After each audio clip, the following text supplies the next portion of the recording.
Welcome back to Dr. Jasinski's Cello Studio. I'm going to talk to you today about how to keep that bow straight on the string so you can get the best sound from the frog to the tip of the bow.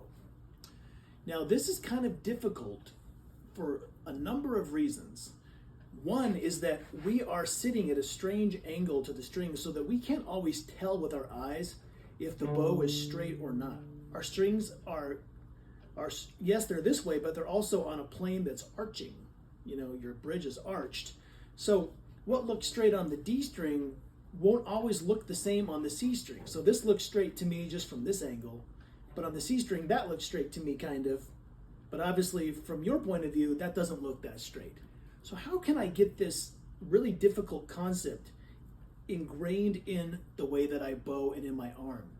Well, thank goodness for our custodians, because one of the greatest things I ever saw in a master class to solve this issue was the use of a broomstick. Now, I favor the Zwiffer Wet Jet.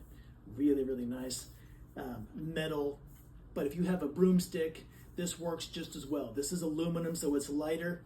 But this, I like this when I teach my younger students, even sometimes the older ones that have a problem with, like, for example, pulling the elbow back as you bow. Sometimes the bow looks straight, but then as you go out, you pull the elbow back and look what happens to my bow. It kind of fishtails around.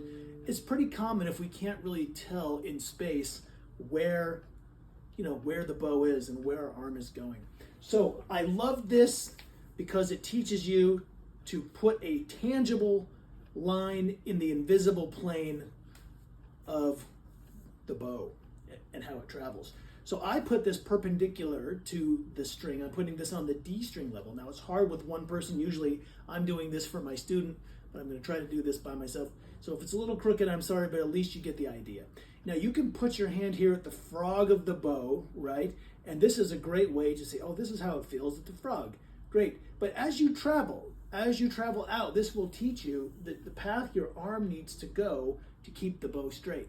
So out here at the tip, you notice I can't pull the bow back. If I pull the bow back, this really swings.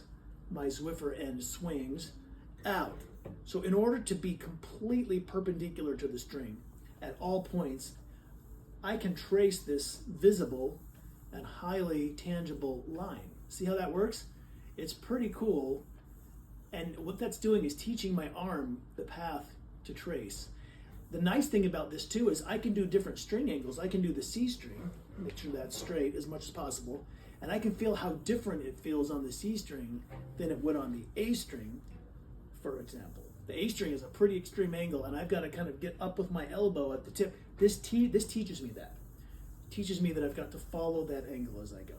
So this is a great tool to make tangible, kind of an intangible, invisible line that exists as we bow. So I really found that to be useful. So if you've got one of these, every school's got one.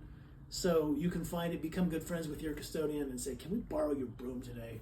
Maybe they even have a Zwiffer for you. It's my favorite. The other thing is, in the same line, how does it feel differently at the frog of the bow or out here at the tip? And what part of our arm should we use? I see a lot of cellists get into trouble when they try to, at the frog, start to do this. Try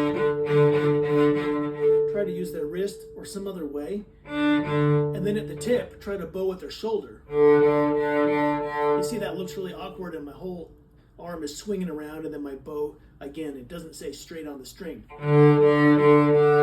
So I didn't make this up, but I saw this in a master class once a long time ago too. It's called The Elephant and the Scarecrow. Now you can have everybody in the class stand up, cellists I guess, and basses even too.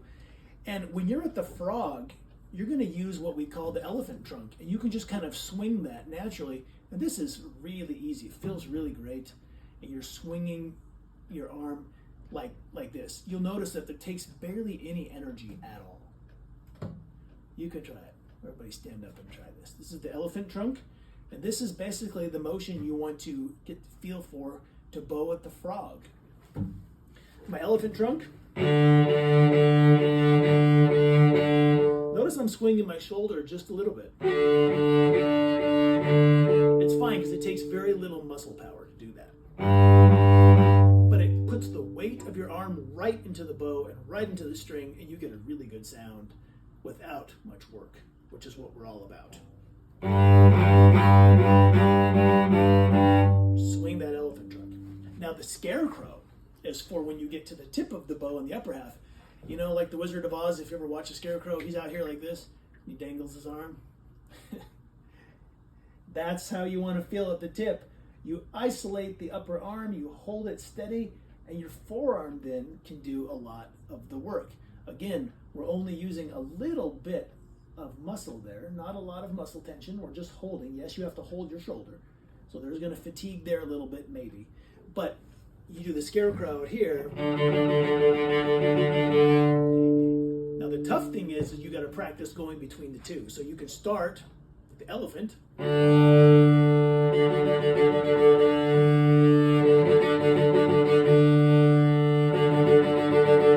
go to the scarecrow and back and forth. Do it at the extremes of the bow so you can feel it.